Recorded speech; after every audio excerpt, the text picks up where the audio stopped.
High blood pressure যার থাকবে তার হার্ট বড় হবে। আপনি ম্যাক্সিমাম ক্ষেত্রেই যাদের বডিতে উচ্চ রক্তচাপ আছে তাদেরই হার্ট বড় হয়।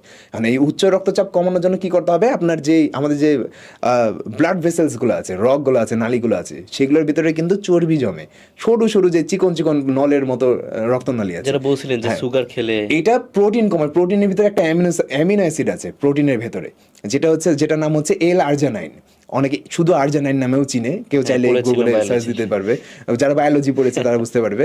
তো এই আর্জিনাইন আমাদের রগকে ঢিলা করে, মানে রগের ভিতরে যে নালীর ভিতরে যে চর্বি জমে সেটাকে লুজ করে, যার কারণ এটা আবার প্রোটিন ছাড়া অন্য কোনো কিছুর ভেতরে আপনি পাবেন না। তো এই জিনিসটা যখন আপনি খাবেন তখন আপনার রগগুলো ঢিলে হয়ে যাবে, যার কারণে ব্লাড ফ্লোটা ভালো মতো ব্লাড পাস হতে পারবে, যার কারণে আপনার হার্ট ভালো মতো ব্লাড পাবে, তখন হার্টের উপরে প্রেশারটা কমে যাবে।